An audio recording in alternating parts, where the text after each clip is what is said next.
Principal है ना, account का रूल क्या है और वह कैसे काम करता है,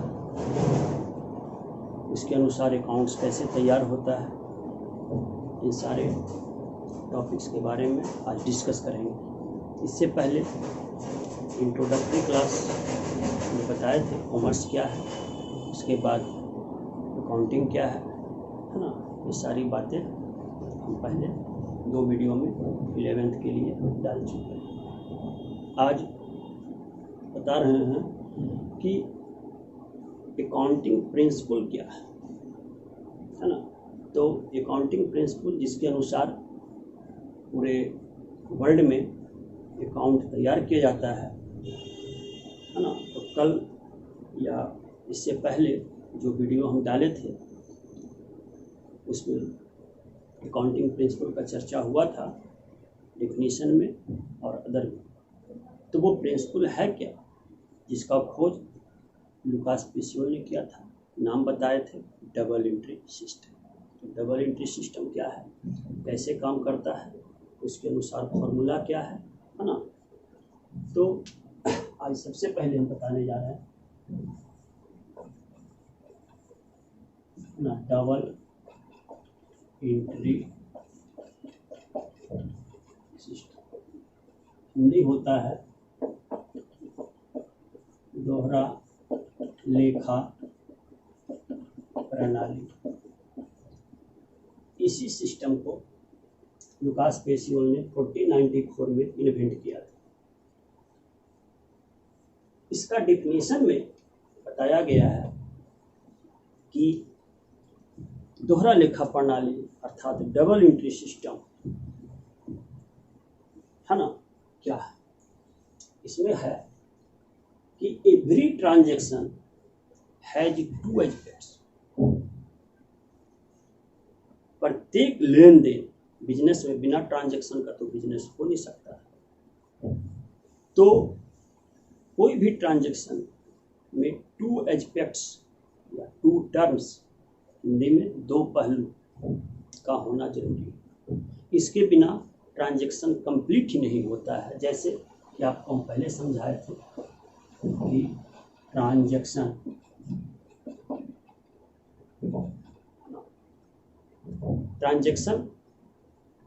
का मतलब हिंदी में होता है लेन और देन।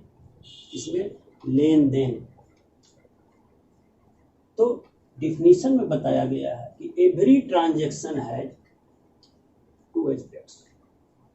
प्रत्येक ट्रांजैक्शन में, प्रत्येक लेन देन में 2 पहलू होते हैं और उन दोनों पहलुओं को डबल एंट्री सिस्टम में उन दोनों पहलुओं को है ना लिखा जाता है, जिसमें से एक को डेबिट और दूसरे को क्रेडिट किया जाता है। एक पहलू को डेबिट और दूसरे पहलू को क्रेडिट, दोनों का होना एक साथ जरूरी है। बिना डेबिट का क्रेडिट नहीं हो सकता है और बिना क्रेडिट का डेबिट नहीं हो सकता है। अगर किसी ट्रांजैक्शन को पूर्ण रूप में लिखना है तो उसके दोनों पहलुओं को लिखना होगा, अर्थात डेबिट के साथ साथ क्रेडिट भी करना होगा, क्रेडिट के साथ साथ डेबिट भी करना होगा।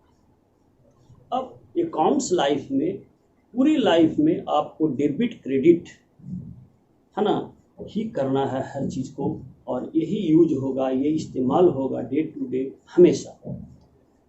तो एक कन्फ्यूजन रह जाता है स्टूडेंट्स को कि डेबिट क्रेडिट बोलते हैं, डेबिट क्रेडिट करते हैं, लिखते भी हैं। बट बहुत सारे स्टूडेंट्स को ये समझ में नहीं आता है कि डेबिट क्या होता है और क्रेडिट क्या होता है। तो आज हम कोशिश कर रहे हैं पहले डेबिट और क्रेडिट को स्पष्ट करने के लिए, क्लियर करने के लिए कि ये क्या होता है और क्यों डेबिट क्रेडिट ही किया जाता है अकाउंट में। तो मेरा पहला प्रयास आज यही है कि पहले आपको ये क्लियर कर दे कि प्रत्येक ट्रांजैक्शन में लेन देन को है ना, प्रत्येक ट्रांजैक्शन में जो भी होता है लेन देन या ट्रांजैक्शन, उसमें से 2 पहलू हैं, उनको एक को डेबिट और दूसरे को क्रेडिट क्यों किया जाता है, कैसे किया जाता है ना, यही बात पर आज। तो सबसे पहले पहचानिए डेबिट। डेबिट को शॉर्ट में DR और ऐसे फुल में डेबिट लिखते हैं। क्रेडिट को शॉर्ट में क्या लिखते हैं, क्रेडिट, CR, और ऐसे क्रेडिट। अब क्रेडिट का बहुत अर्थ होता है ना, प्रीपोजिशनल रूप में ऑन क्रेडिट उधार होता है, क्रेडिट का मतलब विश्वास भी होता है, क्रेडिट का मतलब जमा भी होता है। तो जिस सेंस में ट्रांजैक्शन हो रहा है उस सेंस में इसको शाब्दिक अर्थ में आप समझने का कोशिश कर सकते हैं या करते हैं। तो अब डेबिट वर्ड कहाँ से आया, क्रेडिट वर्ड कहाँ से आया, तो ज़्यादा हिस्ट्री की बात न करते हुए हम सीधे डेबिट का, है ना, जो लिया जाता है वो डेटर के लिए, अर्थात डेबिट किसके लिए यूज होता है, डेटर से आया है, डेटर से ही बना है डेबिट। क्रेडिट क्रेडिटर के लिए। अब समझना होगा कि डेटर क्या होता है, क्रेडिटर क्या होता है। डेटर का हिंदी है देनदार, क्रेडिटर का हिंदी है लेन, है ना, क्रेडिटर का हिंदी होता है लेनदार। Debtor debit, creditor credit. अगर अभी हम बोल दें कि डेटर हमेशा डेबिट होगा, क्रेडिटर हमेशा क्रेडिट होगा, ये याद हो जाता है, ये सत्य बात है। लेकिन ये कैसे होता है, क्यों होता है, ये आपको जर्नल, लेजर, है ना, जैसे जैसे आगे बढ़िएगा उस तरह से समझ में आएगा धीरे धीरे। अभी अगर हम इसको डायरेक्ट 11th के नया स्टूडेंट को अगर हम ये समझाने का कोशिश करें तो कुछ तो याद हो जाएंगे, लेकिन जब तक आप जर्नल लेजर आगे नहीं बना लीजिएगा, है ना, तब तक ये समझना थोड़ा मुश्किल हो जाता है या ठीक से नहीं समझ पाइएगा। तो ये जैसे जैसे आगे बढ़िएगा, है ना, नया स्टूडेंट जो भी है 11th का उनको बाद में, और अगर कोई 12th का है या और आगे क्लास का है वो लोग इसको कभी भी समझ सकते हैं। तो डेटर जो बोले कि डेटर हमेशा डेबिट होता है, क्रेडिटर हमेशा क्रेडिट होता है। अब हम डेबिट क्रेडिट को यहाँ से ले आते हैं, कनेक्ट करते हैं लेन देन से, ट्रांजैक्शन, क्योंकि ट्रांजैक्शन को ही हम डेबिट क्रेडिट करते हैं। अब हम आपसे पूछते हैं कि ट्रांजैक्शन में तो गिव एंड टेक, लेना और देना दोनों इसमें है, हिंदी में उसको लेन देन बोलते हैं। अब आपसे ये पूछा जाए कि क्या कोई भी बिजनेस बिहेवियर बिना लेन का हो सकता है, देन, या बिना देन का लेन हो सकता है, अर्थात बिना देना का लेना हो सकता है, या बिना, अगर कोई ये कहे कि हमने 100 रुपया दे दिया, हमने 100 रुपया दे दिया, तो आपके मन में एक सवाल उठेगा कि दे दिया, किसको दे दिया, कोई तो लेने वाला होगा। अगर जो व्यक्ति आपसे ये सेंटेंस बोल रहा है कि हमने दे दिया, आप अगर उससे पूछते हैं कि कौन लेने वाला है, वो जवाब नहीं देता है, तो आप सोचते हैं कि क्या बोल रहा है, अधूरा बोल रहा है। आप दे दिया भाई तो कोई तो लेने वाला होगा, बिना लेने वाले, अगर कोई लेने वाला ही नहीं है तो आपने किसे दे दिया, अर्थात कोई लेने वाला नहीं है तो आपको जो देने वाली बात बोल रहे हैं वो गलत है, अधूरा, पूरा नहीं हो सकता, कभी विश्वास नहीं हो सकता। उसी तरह से अगर आप बोलते हैं कि हम ले लिए, तो कोई पूछेगा ना कि आपको तो कोई तो देने वाला होगा, तो आप बोलते हैं कोई नहीं, तो भाई बिना देने वाले का आप ले कैसे ले सकते हैं, है ना। तो देने वाला और लेने वाला, इसके पीछे और छिपा होता है, तो फिर देने का रीजन अर्थात माध्यम, लेने का रीजन अर्थात माध्यम, है ना। ये सारी बातें भी आगे आएगी। तो सबसे पहला, लेने, बिना लेन का देन नहीं होगा, बिना देन का लेन नहीं होगा, है ना। अब लेन देन दोनों जो है, ध्यान से देखिएगा, ये दोनों आता है, ये दोनों का कनेक्शन है इस तरह से। फिर इसमें रिवर्स भी होता है, ये इससे भी कनेक्ट हो जाएगा और बाद में ये इससे भी कनेक्ट हो जाएगा, जब रिवर्स होता है तब आगे। तो लेन लेनदार, देन देनदार। अब सवाल उठता है कि आपका देनदार कौन बनेगा या कब बनेगा। तो देनदार का मतलब हिंदी, उसका जो कॉन्सेप्चुअल डिफिनीशन है उसको आप ऐसे समझिए कि देनदार माने फ्यूचर में हमें कोई देने वाला है, अर्थात प्रेजेंट में हमसे उधार ले रखा है, तभी ना कोई हमको देने वाला फ्यूचर में होगा। या तो उसको हम पैसा दिए हैं या उसके लिए हम कुछ कर चुके हैं, उसका भुगतान हमें उसने नहीं किया, तभी वो मेरा देनदार होगा। लेनदार, हम अगर किसी का कुछ धारते हैं, बकाया रखे हुए हैं, मेरे पास उसका ड्यूज है, चाहे हमको वो उधार दिया है, ऋण दिया है, या मेरे लिए कोई कार्य किया है जिसका हम भुगतान उसको नहीं किए हैं, तो वो मेरा लेनदार है। फ्यूचर में हमसे पैसा वो लेगा। खुद को सेंटर कीजिए और देनदार, लेनदार, डेटर, क्रेडिटर को इस रूप में समझिए। तो डेटर क्रेडिटर की जब हम बात करते हैं तो इसमें सवाल आता है उधार का। जब तक क्रेडिट ट्रांजैक्शन उधार नहीं होता है तब तक डेटर क्रेडिटर का कंफ्यूजन आपके दिमाग से दूर नहीं होगा, या ये क्रिएट ही नहीं होता है। ठीक है, तो डेटर और क्रेडिटर ये दोनों की, है ना, दोनों क्या है, व्यवहारिक रूप में, फंक्शनल रूप में ये काम करता है डेटर और क्रेडिटर बिजनेस में, है ना। अब सवाल उठता है कि डेटर से डेबिट, क्रेडिटर से क्रेडिट, तो इसी को इन्होंने बताया है कि डेटर डेबिट क्यों होता है, क्रेडिटर को क्रेडिट। तो डेटर को डेबिट, तो डेबिट का ऐसे बुक में आपके पास जो भी बुक अवेलेबल होगा उसमें इसका हिंदी लिखा है नाम, और क्रेडिट का मतलब जमा, किसी के नाम कुछ जमा, अर्थात किसी के नाम कुछ बिना रीजन का तो हो नहीं सकता है, बिना कारण तो हो नहीं सकता कि आपका कोई डेटर बन जाए। अगर आपका कोई डेटर है तो आप खुद उसका क्या है, क्रेडिटर है। आपका कोई क्रेडिटर है तो आप खुद उसका क्या है, डेटर है, देनदार है ना। तभी ना आप अपने बुक में हिसाब किताब में लिखिएगा। तो इसीलिए डेटर के माध्यम से, है ना, हर ट्रांजैक्शन को लेन देन के रूप में जो भी टू एस्पेक्ट्स होते हैं, तो डेटर के लिए उसको क्या करते हैं, एक लेने वाला, एक देने वाला, जैसे हिंदी में बोलते हैं कोई लेने वाला है, कोई देने वाला है। तो अकाउंटिंग भाषा में उसी लेन देन को, है ना, डेटर क्रेडिटर के माध्यम से एक को डेबिट और दूसरे को क्रेडिट, अर्थात किसी के नाम कोई लेने वाला है, किसी के नाम कुछ जमा है, तभी ना कोई देगा। किसी के नाम जब तक कुछ जमा नहीं होगा तब तक वह ट्रांजैक्शन पूरा हो नहीं सकता है। तो इसीलिए लेन देन को ही डेटर क्रेडिटर के रूप में माध्यम से एक को डेबिट और दूसरे को क्रेडिट किया जाता है ना। इसीलिए पूरे बिजनेस ट्रांजैक्शंस को डेबिट और क्रेडिट के रूप में ही एक्सप्लेन किया जाता है, टू एस्पेक्ट्स को। क्योंकि डबल एंट्री सिस्टम का डिफिनीशन है कि इसमें टू एस्पेक्ट्स होते हैं, है ना। प्रत्येक डबल एंट्री सिस्टम, दोहरा लेखा प्रणाली का मतलब ये नहीं होता है कि एक ट्रांजैक्शन को दोबारा लिखना, नहीं।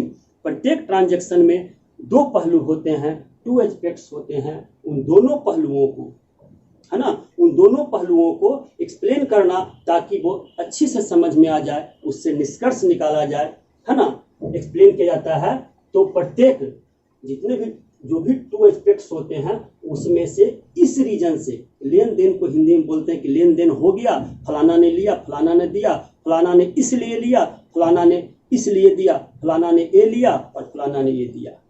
ठीक उसी प्रकार से क्या लिया, क्या दिया, क्यों लिया, क्यों दिया, कौन लिया, है ना, कौन दिया, इस तरह से हिंदी में समझते हुए आप डेबिट क्रेडिट को, अर्थात पूरे, है ना, जितना भी सिस्टम है इस सब में हमेशा डेबिट क्रेडिट ही एक्सप्लेन होता है अकाउंटिंग डिफिनीशन के रूप में, तो सॉरी अकाउंटिंग ट्रांजैक्शन के रूप में। इसलिए हर टर्म को डेबिट और क्रेडिट ही किया जाता है ना, डेटर और क्रेडिटर, है ना। डेटर देनदार, देनदार कौन बनेगा, जब आपका कोई धारेगा, कोई रखे हुए है, मतलब आपका पैसा, आपका कोई चीज मॉनेटरी रूप में ही आता है, किसी के नाम है, किसी के यहाँ ड्यूज है, किसी के यहाँ रुका हुआ है।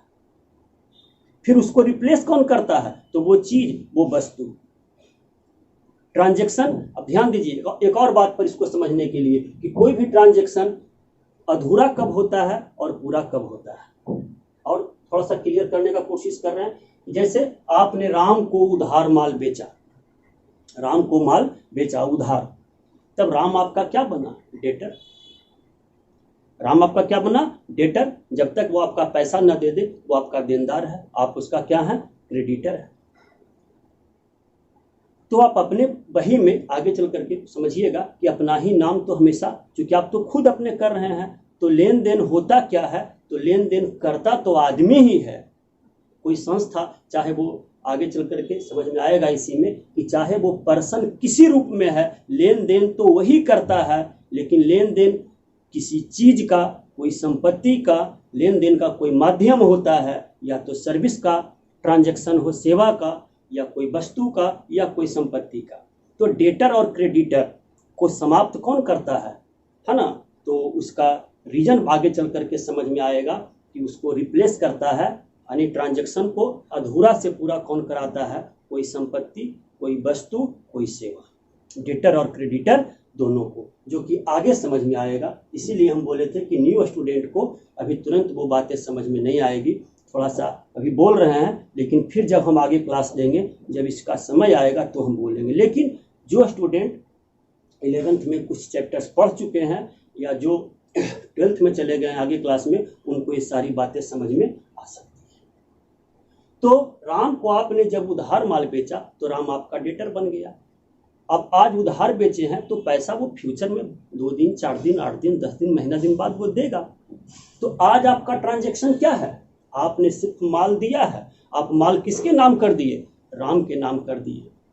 ध्यान दीजिएगा, डेबिट नाम डेटर, राम डेटर बना तो डेबिट हुआ। आप आज माल किसके नाम कर दिए, राम के नाम, तो राम आपका डेटर बन गया। वो क्या होता है, रूल के अनुसार आगे वो डेबिट होता है। अब वो समाप्त कब होगा, ये ट्रांजैक्शन अभी अधूरा है। राम को आप उधार माल दिए तो आपका वो ट्रांजैक्शन अभी अधूरा है, आपने भी माल दिया है, लेकिन वो ट्रांजैक्शन पूरा कब होगा, अब उस माल के बदले में जब राम आपको भुगतान कर देगा तो फिर राम आपका डेटर नहीं रहेगा। राम आपका क्या होगा, डेटर नहीं रहेगा। जब पैसा दे देगा, पैसे के लिए ना, बकाया के लिए वो डेटर है, जब वो आपको पैसा दे देगा तब आपका वो डेटर समाप्त हो जाएगा, फिर आपका उसके यहाँ कोई ड्यूज नहीं है। तो डेटर के जगह पर क्या स्थान ले लेगा, डेटर कैसे समाप्त होगा, तो डेटर को रिप्लेस कौन करेगा, कोई वस्तु या संपत्ति, कैश। पैसा लीजिएगा तो है ना, तो आपके पास क्या आएगा, कैश। तो डेटर को कौन रिप्लेस कर रहा, कैश। तब डेटर समाप्त होगा। तो डेटर समाप्त कैसे होता है, तब जाकर के फिर वो देने वाले का सेंस में आ जाएगा, अर्थात डेटर को समाप्त करेंगे तो वो आगे चल करके समझ में आएगा, वो क्रेडिट होगा। हम दोनों के लिए डाल रहे हैं आज वीडियो, जो जर्नल लेजर पढ़े हुए स्टूडेंट हैं उनके लिए भी, और न्यू के लिए थोड़ा सा कन्फ्यूजन होगा, लेकिन जैसे ही आप आगे क्लास में बढ़िएगा तो ये मेरी सारी बातें, ये वीडियो का याद रखिएगा तो बहुत अच्छे से क्लियर हो जाएगा, है ना। तो इसीलिए अब राम को उधार माल दिए, वो आपका डेटर बना, हमेशा वो डेबिट रहेगा, क्योंकि उसके नाम किए, डेबिट का हिंदी बुक में नाम लिखा है। क्रेडिट, क्रेडिटर आप खुद क्रेडिटर हैं, है ना, आप उसका लेनदार हैं, ठीक है, आप उसका लेनदार हैं। तो लेनदार के लिए क्रेडिट क्या हो जाता है, जमा है ना। आप उसका फ्यूचर में पैसा भी ना जमा करता, आप ही ना बनिएगा, आप ही ना लीजिएगा। तो जब आप उधार देते हैं तो आप क्या बन जाते हैं, क्रेडिटर, है ना। तो राम किस माध्यम से आपने दिया, आप उसके यहाँ क्या जमा दिया, खुद को तो जमा नहीं दिया, तो आपने माल दिया उसको, उसके नाम क्या कर दिया, माल। राम को माल दिया तो माल के चलते आप क्या बन जाते हैं, माल उधार दिए हैं, उसका आप दावेदार हैं, फ्यूचर में पैसा लेने वाले हैं, तो उसके चलते आप बने क्रेडिटर, लेकिन उसका माध्यम क्या है, माल। इसलिए गुड्स आगे चल करके बताएंगे, या जो भी है क्रेडिट होता है। तो क्रेडिटर के सेंस में वो होता है कि किस कारण से आप उसका क्रेडिटर बने, है ना, तो क्रेडिट होता है। इसीलिए अब थोड़ा सा समझ में बात आया होगा तो आप समझ सकते हैं कि प्रत्येक ट्रांजैक्शन को, अर्थात लेन देन को शॉर्ट में आप समझ सकते हैं कि डेबिट और क्रेडिट। जैसे हिंदी में लेन देन बोलते हैं तो अंग्रेजी में आप बोल सकते हैं डेबिट और क्रेडिट। क्या लिया, क्या दिया, क्या डेबिट हुआ, क्या क्रेडिट हुआ, कौन लिया, कौन दिया, कौन डेबिट हुआ, कौन क्रेडिट हुआ, क्यों डेबिट हुआ, क्यों क्रेडिट हुआ, क्यों लिया, क्यों दिया। ये 3 तरह की बातें जो होती है ना, यही आगे आपको चल करके, है ना, तोड़ता है अकाउंट्स को 3 खंड में, पर्सनल, रियल, नॉमिनल। तो हम प्रयास कर रहे हैं कि डेबिट क्रेडिट का कॉन्सेप्ट को आप समझें कि हर ट्रांजैक्शन को हम डेबिट क्रेडिट ही क्यों करते हैं, तो उसके पीछे ये रीजन है। कोशिश किए कि आप डेबिट क्रेडिट को समझे, उम्मीद करते हैं समझे होंगे। अब आगे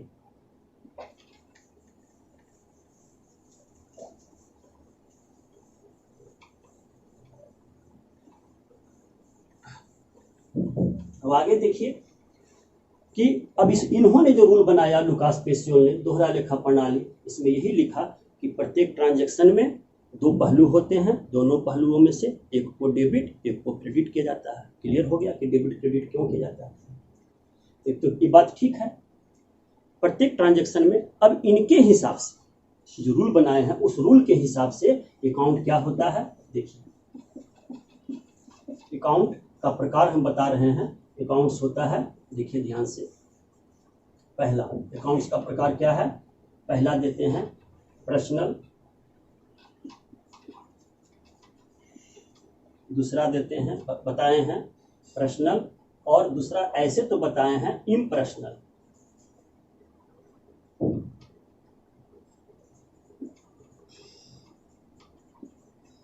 इम्पर्सनल, पर्सनल अकाउंट और इम्पर्सनल अकाउंट, ठीक है। फिर इसे इन्होंने दो खंड में तोड़ा है, ठीक है। इसको इन्होंने क्या किया है, दो खंड में तोड़ा है। क्या क्या है, रियल और नॉमिनल, रियल अकाउंट और नॉमिनल अकाउंट। इसका होता है व्यक्तिगत खाता,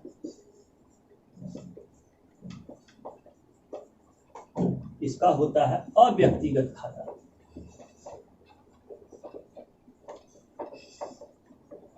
ठीक है, इसका होता है वास्तविक खाता,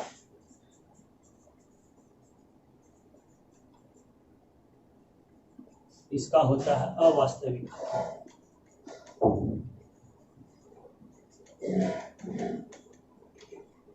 इस तरह से पर्सनल इम्पर्सनल, लेकिन रूल के हिसाब से बन जाता है 1 नंबर में पर्सनल, 2 नंबर में रियल और 3 नंबर में नॉमिनल। ये ट्रेडिशनल रूल है, इसी ट्रेडिशन पर पूरा अकाउंट काम करता है। प्रेजेंट में आपके बुक में भी दिया हुआ है एक मॉडर्न रूल, ठीक है, एक आधुनिक रूल भी दिया हुआ है, लेकिन आधुनिक रूल इसी ट्रेडिशनल रूल का मेन रूल यही है, इसी को लुकास पेसियोल ने बनाए हैं, जो हम बताने जा रहे हैं पर्सनल रियल नॉमिनल। इसी ट्रेडिशनल रूल को आप जर्नलाइज करते हैं, इसके अनुसार फिर लेजर बनाते हैं, तो अपने आप खुद ब खुद अगर डेबिट क्रेडिट का कॉन्सेप्ट हर टर्म के लिए क्लियर होता है तो लेजर के बाद आप खुद समझ जाते हैं कि मॉडर्न में कोई चीज़ डेबिट क्यों डायरेक्ट कर देते हैं और क्रेडिट क्यों कर देते हैं।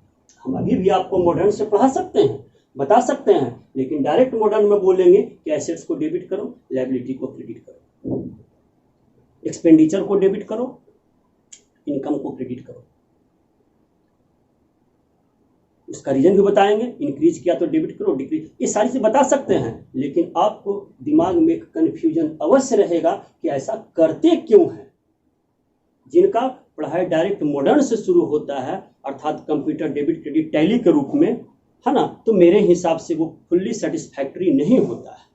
इसलिए दोनों को समझना चाहिए, पहले ट्रेडिशनल समझिए फिर मॉडर्न समझाना हमको और आसान हो जाएगा, और आप खुद उम्मीद करते हैं आसानी से जर्नल लेजर के बाद आप समझ जाइएगा, लेजर बनाते जाइएगा, मॉडर्न धीरे धीरे आपको हिंट करते जाएंगे, समझ में आने लगेगा।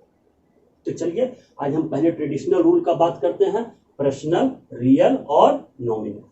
ऐसे लोग बोल देते हैं डायरेक्ट 3 टाइप्स ऑफ अकाउंट, लेकिन नहीं, 2 है, पर्सनल, इम्पर्सनल। डायरेक्टली इम्पर्सनल का 2 खंड है, रियल एंड, एक व्यक्ति से जुड़ा हुआ है, एक व्यक्ति से नहीं, अर्थात वस्तु संपत्ति, है ना, सेवा, लाभ हानि जो भी होता है व्यवहारिक फंक्शन बिजनेस का, उसमें उससे उन सारी चीज़ों से जुड़ा होता है। चूंकि अभी हम बताए हैं कि कौन, क्या और क्यों, इन तीनों सवाल का जवाब ढूंढिएगा तो ये आपको मिल जाए। कौन लेन देन किया, पर्सनल, क्या लेन देन किया, रियल, क्यों किया, अगर कोई वस्तु संपत्ति का लेन देन नहीं है तो क्यों हुआ, पैसा क्यों दिया गया, क्यों लिया गया, तो आ जाता है नॉमिनल, है ना। इस तरह से इसको सिंप्लीफाई करने का सिंपल भाषा में कोशिश कर रहे हैं कि आप लोग अच्छे ढंग से समझिए, है ना। तो इस तरह से पर्सनल, रियल, नॉमिनल का आगे आपको, जैसे कि आप एक उदाहरण देकर के भी हम आपको डबल एंट्री सिस्टम में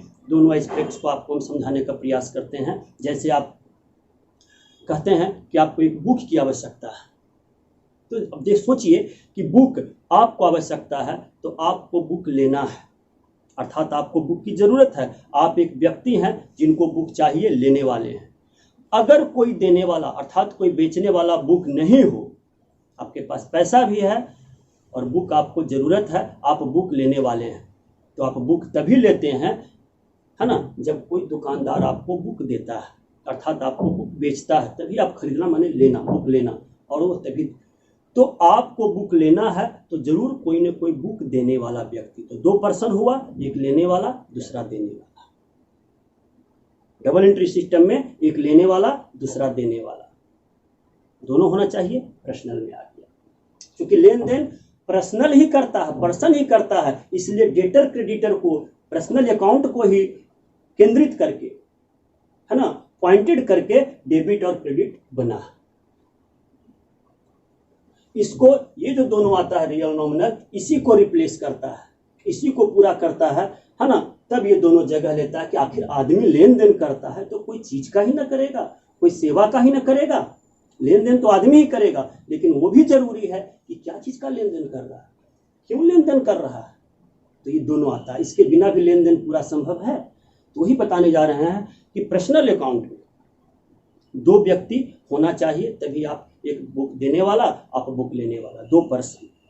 ठीक है, आपको बुक लेना है, दुकानदार बुक बेचता भी है, वो बुक देने के लिए तैयार भी है, काउंटर से अंदर गया लेने के लिए, बुक उसके पास नहीं है, तो आप लेन देन हो सकता है। दो पार्टी तो तैयार है, दो पर्सन तैयार है, तो बिना वस्तु का बुक लेन देन होगा, बिना संपत्ति का। उसके पास बुक भी है, वो देने के लिए, बेचने के लिए रेडी भी है, आपको बुक की आवश्यकता, आप लेने के लिए रेडी हैं, लेकिन आपके पास पैसा उसको देने के लिए नहीं है, न अभी न बाद में, तो लेन देन हो सकता है। अभी देते हैं तो तुरंत ट्रांजैक्शन हो गया, बाद में तो अभी देने का वादा करते हैं, है ना, लेकिन बाद में तो पैसा देते ही हैं, थोड़ा सा समय का फासला होता है। तो दो व्यक्ति के साथ साथ दो वस्तु का भी होना जरूरी है, या तो पैसा दें या उसके बदले में उसको आप कुछ दें ताकि वो बुक आपको दे दे, सेटिस्फाइड हो जाए, तो वो दोनों टर्म इसमें आ जाता है रियल नॉमिनल में। हो सकता है आप उसके लिए कुछ काम कर दें, है ना, सेवा दे दें, तो आपको बुक दे दे उसके बदले में, लेकिन वैल्यूएशन तो हर चीज का मुद्रा में ही होगा। अकाउंटिंग का बताए थे, है ना, भाषा क्या है, मणि, लेखा जोखा में, फिर से उसको याद दिला रहे हैं, तो रियल हो गया। अब आप वर्क देते हैं, सेवा देते हैं, मजदूरी देते हैं, तो ये सब भी हो जाता है ना, जिसका कोई वास्तविक रूप नहीं होता है। आप किसी के यहाँ दिन भर काम किए, किसी के लिए आप कमीशन का काम कर दिए, तो आपके लिए, किसी के लिए। अच्छा, दूसरी बात देखिएगा, जब किसी के लिए आमदनी होगा तभी जब कोई खर्चा करेगा। अगर आप उसको पैसा नहीं दीजिएगा, एक्सपेंडिचर नहीं कीजिएगा, तब तक आप उसके लिए आमदनी संभव नहीं है। अगर एक्सपेंडिचर है तो जरूर किसी न किसी को इनकम हो रहा है, अगर कोई कह रहा है हमको इनकम हो रहा है तो जरूर किसी दूसरे का एक्सपेंडिचर है, तो ये फंक्शनल रूप है। तो इनकम एक्सपेंडिचर के बिना वो छिपा हुआ है, इनडायरेक्टली, उसके बिना लेन देन हो भी नहीं सकता। तो अब आप ध्यान दीजिए कि जब दो व्यक्ति नहीं रहेगा, दो वस्तु नहीं रहेगा, और दोनों का दो इरादा इनकम एक्सपेंडिचर का नहीं होगा फंक्शनल रूप में, और बिजनेस करने के लिए सपोर्टिव रेंट है, सैलरी है, कमीशन है, जिसका कोई वास्तविक रूप नहीं है, लेकिन वो जरूरी चीज है बिजनेस के एक्टिविटी को, ट्रांजैक्शन को सर्कुलेट कराने के लिए, वो नॉमिनल में आता है। तो ये तीनों चीज, है ना, जब एक साथ जुड़ जाता है ना, जैसे कि दो व्यक्ति जुड़ गया, दो वस्तु जुड़ गया, और दोनों का दो इरादा जुड़ गया, एक का इनकम, एक का एक्सपेंडिचर, तब जाकर के पूरा एक ट्रांजैक्शन कंप्लीट होता है। इसी चीज को, है ना, ध्यान देते हुए, है ना, एग्जैक्ट तो हम नहीं जानते, लेकिन उम्मीद करते हैं कि उन्होंने, चूंकि जीवन में किसी भी आदमी, मानव जाति में लेन देन का ये तीन मूल आधार है, इसी पर, तीनों पर इन्होंने ये फार्मूला का निर्माण किया, और ट्रूथ है ये, इसीलिए यूनिवर्सली प्रूव्ड हुआ, ये सत्य है, शुद्ध है और सही। ठीक है, तो पर्सनल क्या है, रियल क्या है, नॉमिनल क्या है, हम इसको अब डिफिनीशन, इसका सब चीज एग्जाम्पल वगैरह देते हुए, इसका रूल वगैरह बताते हैं, समझाते हैं।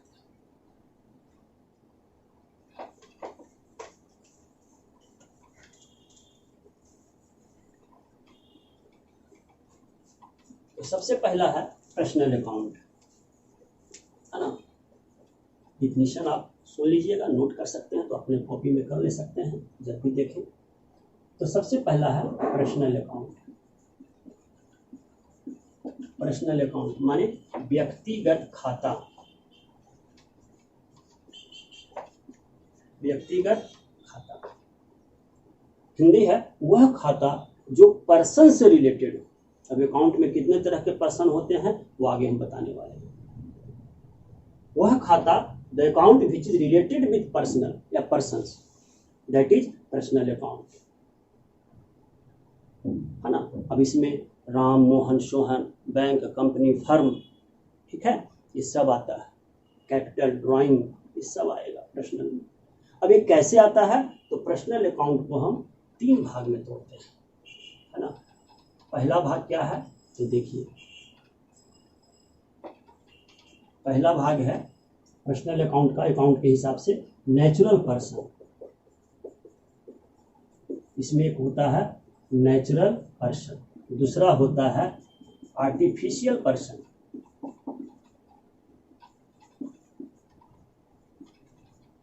तीसरा होता है रिप्रेजेंटेटिव पर्सन।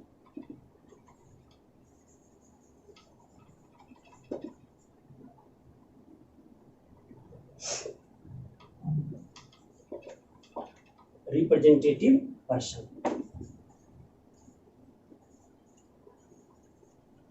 ठीक है। पहला प्राकृतिक व्यक्ति, नेचुरल पर्सन, समझ गए। आर्टिफिशियल पर्सन, कृत्रिम व्यक्ति, और ये प्रतिनिधित्व करने वाला व्यक्ति, प्रतिनिधि व्यक्ति होता है। ये 3 होता है। अब है नेचुरल पर्सन में कौन कौन होंगे, तो हम आप जो भगवान का, गॉड का, अल्लाह ईश्वर का बनाया हुआ इंसान, है ना। जैसे हो गया राम, मोहन, रहीम, सोहन, रानी, ईटीसी। कोई भी इंसान, कोई भी व्यक्ति, इसको तो आप आसानी से समझते हैं, ये लेन देन करता है, आदमी है तो लेगा या देगा। ये नेचुरल पर्सन है जो कि पर्सन में समझ में तुरंत आ जाता है। आर्टिफिशियल पर्सन, आर्टिफिशियल पर्सन में क्या क्या आता है, कोई भी संस्थान, कोई भी संगठन, बिजनेस ऑर्गेनाइजेशन या कोई भी ऑर्गेनाइजेशन जिसके नाम से ट्रांजैक्शन होता है, इसमें आता है जैसे बैंक, कंपनी या कोई भी firm, etc. Bank, company, firm, etc. और आते हैं इसमें, है ना, जो भी इस तरह से करेगा तो बैंक, कंपनी, फर्म और कोई संस्था का नाम इसमें जोड़िए जो कि अपने नाम से लेन देन। अब कोई भी संस्था, जैसे बैंक, कंपनी, दोनों कंपनी है, कोई भी फर्म संस्था है, जैसे कंपनी टाटा का मोबाइल बोलते हैं, है ना, सैमसंग का मोबाइल बोलते हैं, एलजी का टीवी बोलते हैं, एलजी का, सैमसंग का, ये क्या है, ये संस्था, कंपनी। ऐसे भी कंपनी का डिफिनीशन में आपको आगे मिलेगा कि कंपनी एक आर्टिफिशियल पर्सन माना गया है, कृत्रिम व्यक्ति, अर्थात जिस तरह से आदमी अपने नाम से लेन देन करता है, जिस तरह से एक आदमी पर कंप्लेन होगा, एक आदमी दूसरे पर कंप्लेन करता है, ठीक उसी प्रकार से ये कोई भी संस्था अपने नाम से लेन देन करती है या उस पर कंप्लेन होता है, एक नेचुरल, तो इसी के नाम से ट्रांजैक्शन होता है, इसलिए आर्टिफिशियल, कृत्रिम व्यक्ति के तरह इसको अकाउंट में माना गया है। टाटा कंपनी ने इतना पैसा सेंक्शन किया, फलाना कंपनी ने इतना दिया, फलाना संस्था ने ये किया, फलाना संस्था ने ये बोनस दिया, वो किया, ऐसे करके बोलते हैं।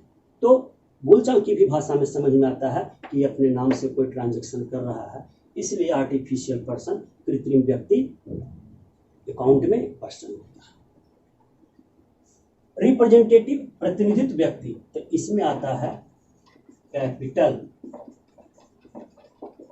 ड्राइंग और लोन, ईटीसी। अब ईटीसी में बहुत चीज का इंपॉर्टेंट छुपा हुआ है, वो अभी हम नहीं बता रहे हैं, वो जब आगे अकाउंट्स बताएंगे तो इसमें बाकी बकाया जो होता है वो रिप्रेजेंट करता है डेटर और क्रेडिटर के रूप में किसी पर्सन को। सिर्फ हिंट दे रहे हैं, इसमें और इम्पोर्टेंट चीज छुपा हुआ है, लेकिन अभी बताएंगे तो थोड़ा उसको बताने में यहाँ ब्रेकेज हो जाएगा, उलझन हो जाएगा और वो अभी समझ में नहीं आएगा, है ना। हालांकि बुक में दिया हुआ है कि कोई भी एक्सपेंडिचर, कोई भी इनकम, जब वो उसी समय डेटर क्रेडिटर क्रिएट होता है। आपका कोई डेटर क्यों है, आपका वो मजदूरी किया, सॉरी आप उसके यहाँ काम किए या आप उसको माल बेचवा दिए, कमीशन अभी उसके यहाँ आपका बनता है, वो दिया नहीं, तो वो डेटर है। और डेटर क्या होता है? एक पर्सन, चाहे वो आर्टिफिशियल हो चाहे वो नेचुरल हो, तो वो डेटर। तो आउटस्टैंडिंग, प्रीपेड, है ना, एक्रूड, बाकी बकाया उपार्जित, जिसके ड्यूज के कारण डेटर क्रेडिटर क्रिएट होता है, यानी कोई पर्सनल अकाउंट को इंडिकेट करवाता है, तब वो होता है। लेकिन अभी उससे हम थोड़ा गौन रख रहे हैं, इतना ही बताए हैं इसमें, लेकिन अभी हम इतना ही पे काम कर रहे हैं। कैपिटल, ड्राइंग, लोन, ईटीसी में वो सब चीजें जो कि आगे हम बताएंगे। तो रिप्रेजेंटेटिव, ये दोनों चीज तो आपको समझ में आ गया। लेकिन कैपिटल का मतलब होता है पूंजी, ड्राइंग का मतलब होता है आहरण। पहले ये दोनों जानिए क्या होता है। पूंजी, इंट्रोडक्टरी क्लास में आपको पहला कॉमर्स में क्या है उसमें बताए थे कि कैपिटल क्या होता है। कैपिटल जिस धन से कोई भी व्यक्ति, कोई भी संस्था जिस धन के माध्यम से लाभ कमाने के उद्देश्य से प्रयास करता है, अर्थात किसी काम में लाभ कमाने के लिए जो धन लगाता है ना, जो इन्वेस्ट करता है, वो कैपिटल है, प्रॉफिट मोटिव। पूंजी, तो पूंजी का संकेत तो धन से होता है। ऐसे बोलचाल की भाषा में पूंजी का मतलब आपका बिजनेस में लगाया हुआ पैसा, तो वो पर्सनल कैसे हो गया। ड्राइंग, तो जिस प्रकार से ड्राइंग कैपिटल का रिवर्स है, उल्टा है। अगर बिजनेस में आप घर से पैसा लगाते हैं, अपने जेब से लगाते हैं, तो कैपिटल है लाभ कमाने के लिए। ठीक उसी प्रकार से बिजनेस का पैसा अगर आप अपने घरेलू प्रयोग में, आप अपने प्राइवेट यूज में, है ना, निजी प्रयोग में ले जाते हैं, बिजनेस का पैसा खुद बिजनेस का मालिक होते हुए ही, तो वो ड्राइंग का रहेगा। आहरण, आहरण का मतलब मालिक द्वारा निजी प्रयोग में, डोमेस्टिक प्रयोग में बिजनेस का लिया गया धन, पैसा, ड्राइंग होता है हिंदी में इसका आहरण। और लोन, तो लोन तो जिससे भी आप लेते हैं, कोई देने वाला, बैंक का लोन, महाजन का लोन, राम का लोन, मोहन का लोन, कंपनी का लोन, है ना, तो लोन इंडिकेट ही करता है कि कोई न कोई तो देने वाला है, कोई न कोई तो लेने वाला है। तो loan, bank loan, Ram's loan, Mohan's loan, समझ जाते हैं। लोन के पीछे तुरंत आखिर लोन, ऋण, तो ऋण दिया कौन, लिया कौन, किसका ऋण, इससे तो तुरंत इससे भी समझ में आता है कि ये पर्सनल में रिप्रेजेंट, तो लोन किसको रिप्रेजेंट करता है, लोन लेने वाले को, देने वाले को।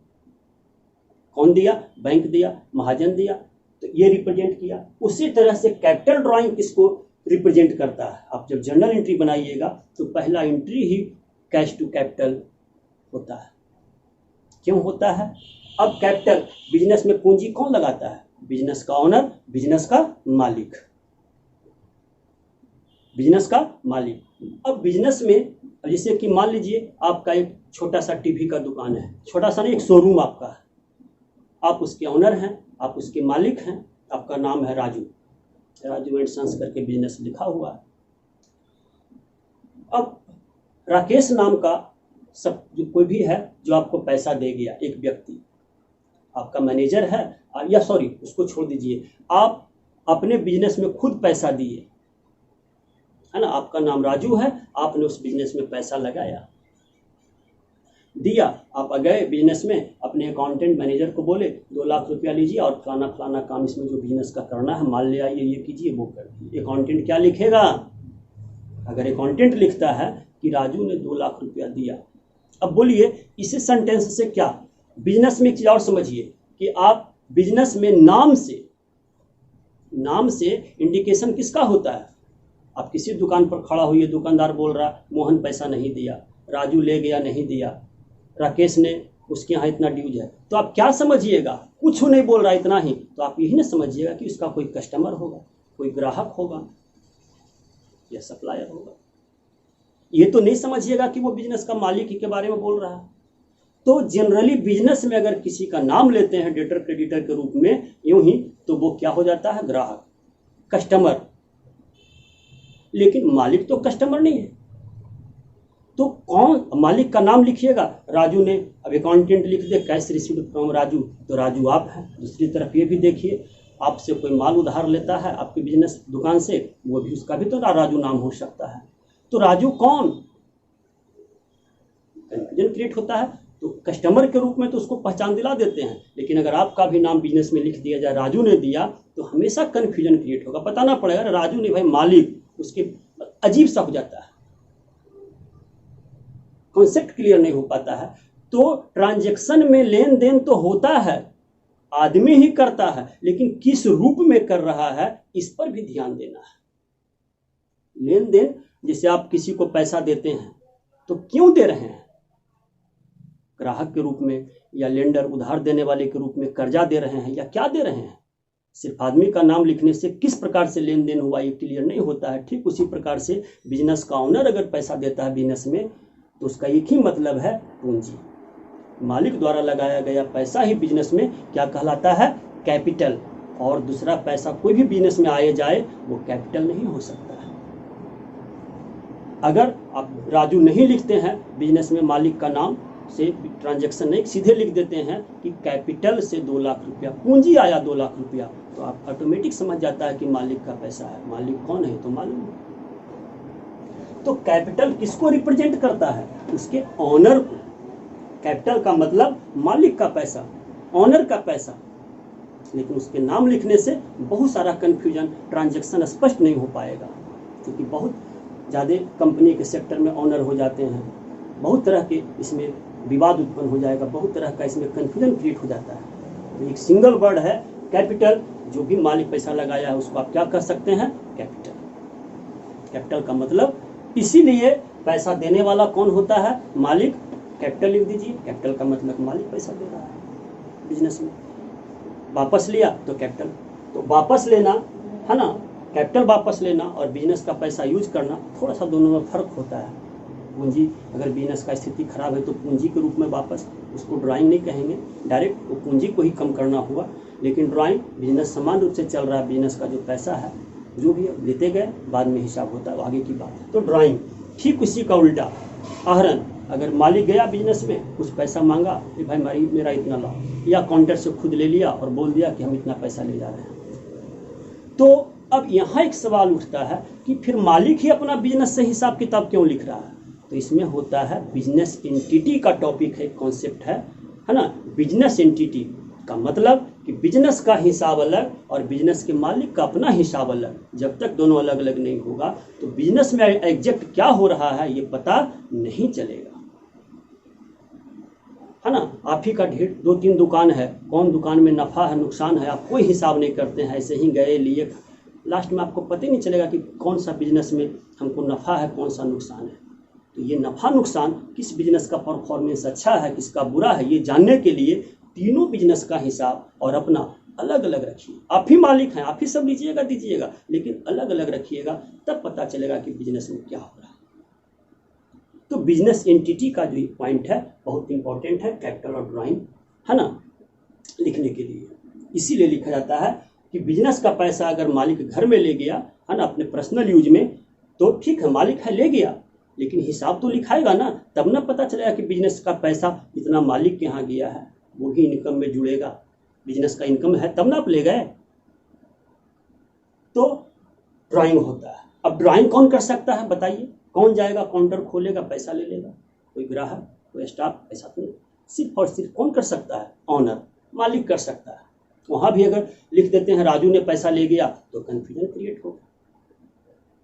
लेकिन अगर वहाँ ये कह दिया कि पैसा कहाँ गया, बिजनेस का अकाउंटेंट बोल रहा है तो बोल दिया ड्राइंग में, सब समझ जाता है कि मालिक ले गया। ड्राइंग वाली कौन कर सकता है, सिर्फ ऑनर।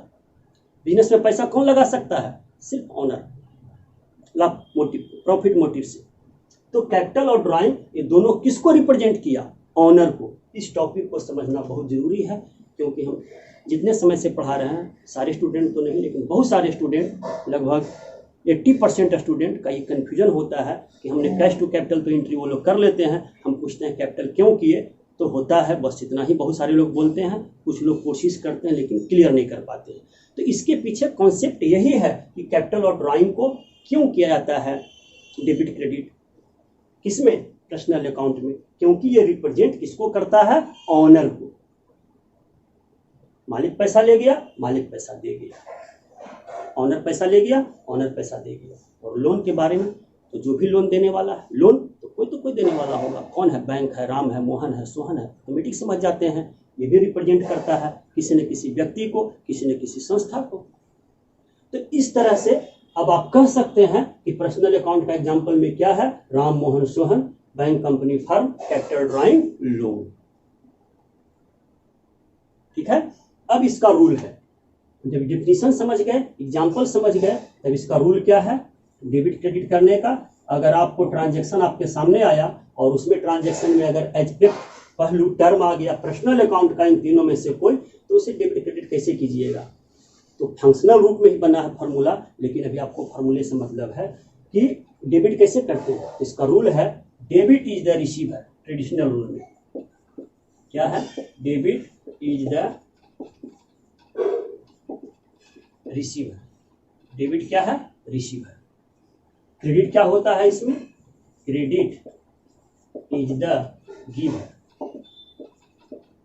पाने वाला डेबिट, देने वाला क्रेडिट।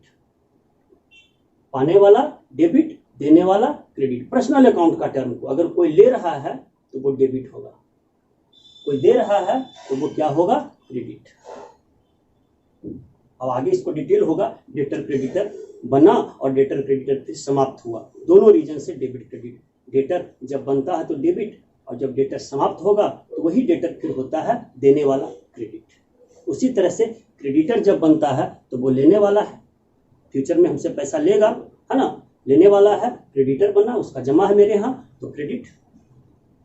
और जब वही हम उसको उससे पैसा ले लेंगे, सॉरी डेबिट, हाँ, क्रेडिटर क्या होता है हमेशा आगे चल करके, चूंकि अभी हम बस समझा भी नहीं पा रहे हैं क्योंकि 11th के व्यू से बता रहे हैं, तो बच्चों को डेटर क्रेडिटर ये भी स्पष्ट क्लियर अभी नहीं हुआ होगा, क्योंकि आगे चलने के बाद समझ में आएगा।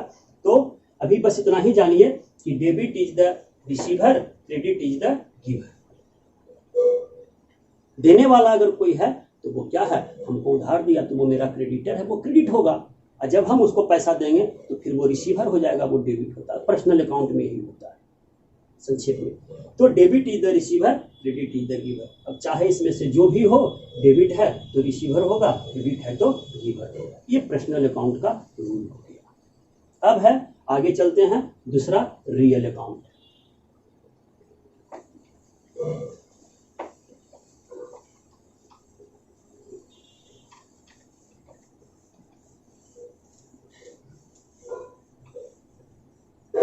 अब है रियल अकाउंट। तो रियल अकाउंट हिंदी है वास्तविक खाता। ठीक है, रियल अकाउंट वास्तविक खाता।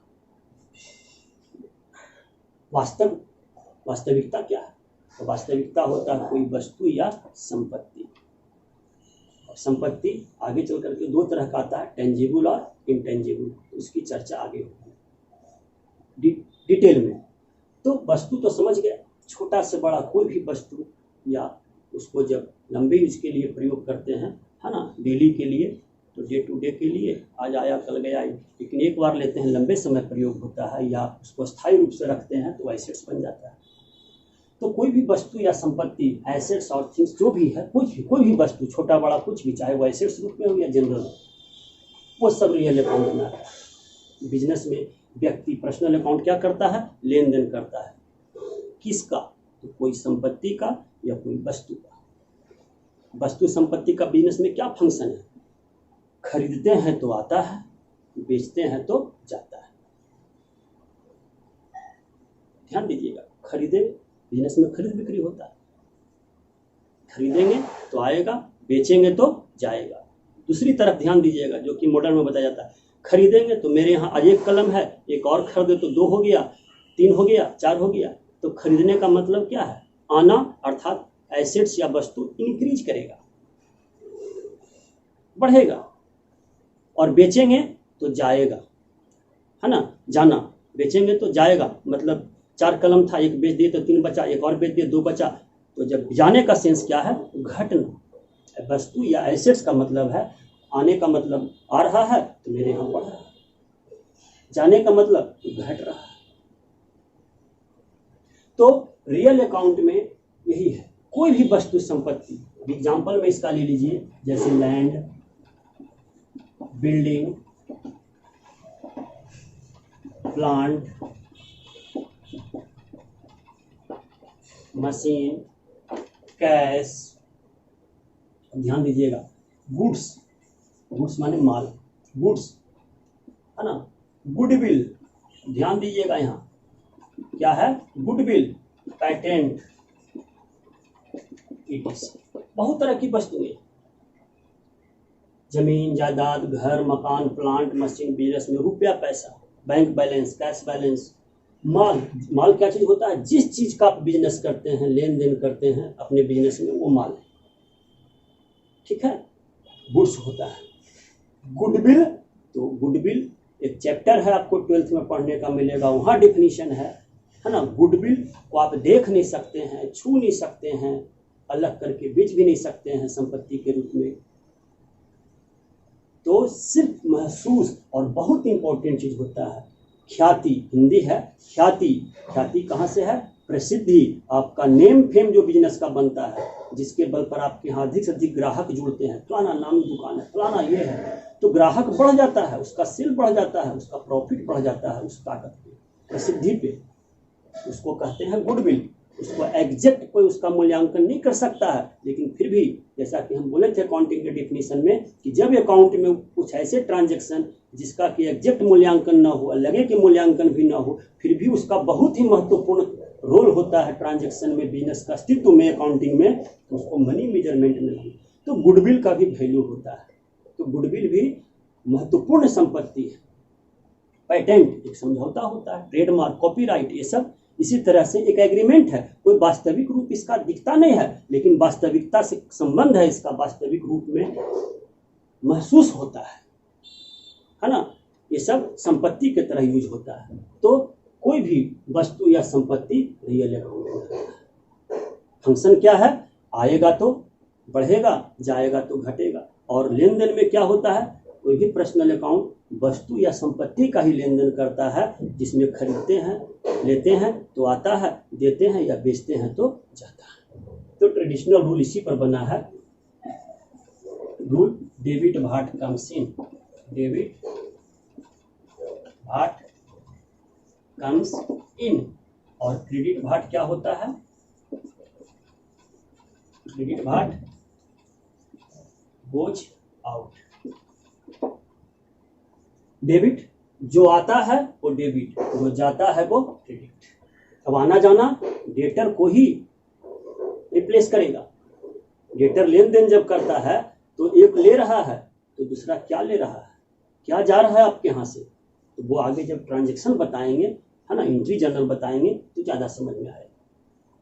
तो debit what comes in, credit what goes out. आने वाला वस्तु या संपत्ति है तो उसको डेबिट करेंगे, जाने वाला है तो उसको इसमें क्रेडिट किया जाता है।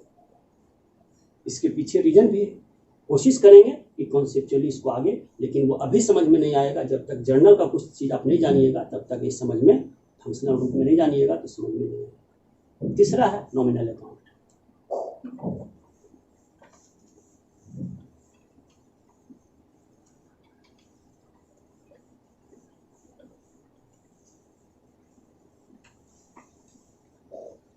तीसरा है, थर्ड है नॉमिनल अकाउंट।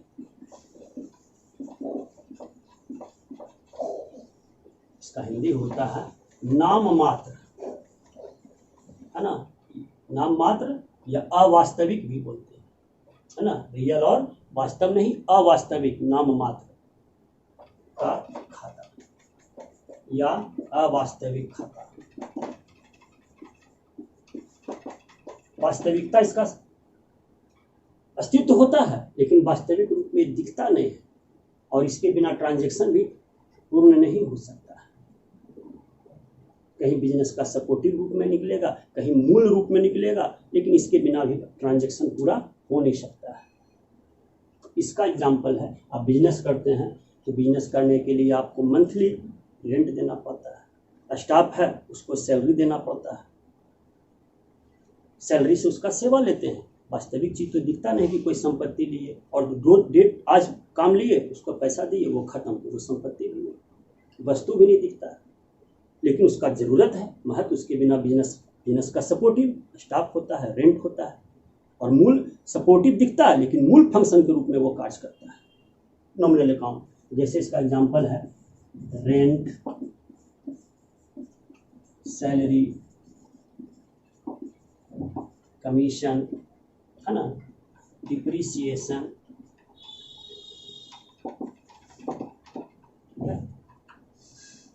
डिस्काउंट, ईटीसी और बहुत सारा चीज ऐसा है। ये खर्चा, हानि, लाभ, आमदनी सब इसमें आते हैं। हाँ सॉरी, इसका डिफिनेशन छूट गया। नॉमिनल अकाउंट वह खाता, वह अकाउंट जो लाभ हानि, बिजनेस क्यों करते हैं, लाभ के लिए, और उसका नेगेटिव होता है तो हानि, लाभ हानि या खर्च, एक्सपेंडिचर और इनकम, है ना, मूल रूप से होता है इनकम और एक्सपेंडिचर, दोनों का डिफरेंस ही प्रॉफिट या लॉस हो सकता है। तो जो भी इनकम एक्सपेंडिचर है, परिणाम में प्रॉफिट लॉस जो आता है वो सब आता है नॉमिनल अकाउंट, है ना। इसीलिए rent, salary, commission, depreciation, discount, receive discount जो भी है ये सब आता है नॉमिनल अकाउंट में,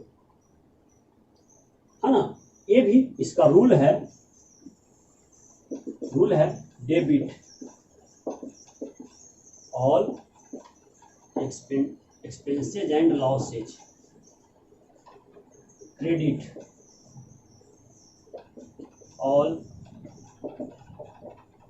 इनकम्स एंड गेन्स। खर्चा हानि डेबिट, लाभ आमदनी क्रेडिट होता है। खर्चा हानि ये भी जरूरी है, ये किसके लिए, ये भी डेटर क्रेडिटर को ही एक तरह से आगे डीप पे जाइएगा तो पता चलेगा कि डेबिट, खर्चा डेबिट क्यों हुआ, क्यों करते हैं डेबिट। तो ये भी क्रिएट करता है, एक रूप में छिपा होता है डेटर क्रेडिटर, इसमें भी इनकम में ये डीप चीज है, ये आगे बनाने के बाद ही समझ में आएगा। लेकिन अभी यही है कि debit all expenses and losses, credit all incomes. कोई भी फॉर्मूला बनता है तो उसका पूरा स्टार्टिंग से तुरंत नहीं बन जाता है, उसके परिणाम तक पहुंचने के बाद जब निष्कर्ष उसका एक समान आता है ना, सत्य आता है, ट्रूथ उसमें होता है, तभी उसको फॉर्मूले रूप में, तो इसकी सच्चाई प्रूफ होगी आगे, ये डेबिट क्यों होता है, क्रेडिट क्यों। और आगे तो भी आप जानते नहीं, 11th का स्टूडेंट, आगे जब जानिएगा फिर इससे हम कनेक्ट करेंगे उससे। अकाउंट्स का पढ़ाई का मतलब ये नहीं कि सारा फार्मूला दे दिया, दिखा दिया, हटा दिया, अकाउंट जनरल बन गया, बार बार उसे, इसकी कनेक्शन आपको हमेशा जुड़ते जाएगा। डेबिट क्रेडिट क्यों होता है, अकाउंट लेजर वगैरह वगैरह जो भी, इसकी कनेक्टिविटी कैसे होती है, तब आपको सेटिस्फैक्शन मिलेगा कि अच्छा इसलिए डेबिट होता है, ये क्रेडिट होता है, ऐसे होता है, ये होता है। लेकिन अभी आपको आगे बढ़ना है तो इस पर आपको आगे बढ़ना होगा, धीरे धीरे कॉन्सेप्ट क्लियर होते चला जाएगा। इसलिए अब हम बोल रहे हैं फिर से एक बार, जिनको भी जुड़ना है मेरे क्लास में ऑनलाइन तो कहने का ही है, माध्यम यही है, लेकिन मेरा कोशिश है कि ऑफलाइन की तरह आप लोग को समझाएं। और मेरा ये भी कोशिश है कि ऑफलाइन की तरह जब हम, मेरे पास जितने भी स्टूडेंट जुड़ जाएं, अगर किन्हीं को कोई प्रॉब्लम हो तो हम खुद पूछेंगे और बारी बारी से जिनका जैसा प्रॉब्लम होगा हम उसको सोल्व करने का कोशिश करेंगे मैक्सिमम। ठीक है, बस आज यही क्लास दिए हैं, आप लोग इसको ठीक से देखिए, समझिए, फॉर्मूला याद कीजिए, इसके बाद हम जर्नल का क्लास देंगे।